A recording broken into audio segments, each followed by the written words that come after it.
ട്യൂഷന് വരാതെ എവിടെയാണ് കറങ്ങുന്നത്? എന്നിട്ട് നീ ആ കണ്ടത്തിന്റെ സൈഡിൽ കിടന്ന് ഫുട്ബോൾ കളിക്കുന്ന ഞാൻ കണ്ടല്ലോടാ. സ്കൂളിൽ പാഴ്, ഇവിടെ വന്ന കളിക്കാൻ പറ്റില്ല സാറേ. പിന്നെ നിന്നെ ആ ഗ്രൗണ്ടിന്റെ പരിസരത്ത് അങ്ങനെ ഞാൻ കണ്ട നിന്റെ ചന്തി അടിച്ച ഫ്രണ്ടിലാക്കും.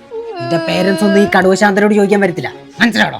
എന്റെ പേരൻസ് ഒന്നും ചോദിക്കാൻ പറ്റത്തില്ല. നമ്മുടെ സ്കൂളിലെ മായ ടീച്ചറിന്റെ ഹസ്ബൻഡ് വരെ അതിന് ചോദിക്കാൻ വന്നാല് മായമ്മയുടെ മായ ടീച്ചറിന്റെ ഹസ്ബൻഡ് എന്തിനാ എന്റെ അടുത്ത് ചോദിക്കാൻ വരുന്നേ?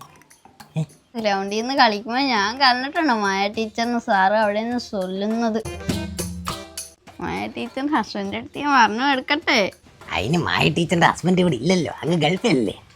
എന്നാ സാറിന്റെ വൈഫിന്റെ അടുത്ത് അങ്ങ് പറയാം. എടാ, സംഭവം ഞാൻ നിന്റെ ടീച്ചറാണെങ്കിലും ഞാൻ നിന്റെ അധ്യാപകനല്ലേ. അധ്യാപകൻ എന്ന നിലയിൽ ചന്തി അടിച്ച് പൊട്ടിക്കുക എന്നുള്ളത് എൻ്റെ കർമ്മമാണ്. ആ കർമ്മം ഞാൻ നിർവഹിച്ചെന്നേ ഉള്ളൂ. മോൻ വന്നില്ലെങ്കിലും കുഴപ്പമൊന്നുമില്ല, പരീക്ഷയ്ക്ക് പാസ്സാവണം കേട്ടോ. നല്ലതിന് വേണ്ടിയാണ് പറയുന്നത് കേട്ടോ. ഓക്കോ, ആരോടും ഇതുപോലത്തെ കാര്യങ്ങളൊന്നും പറയാൻ നിൽക്കരുത്, ഭയങ്കര മോശമാണ് കേട്ടോ. Okay okay okay.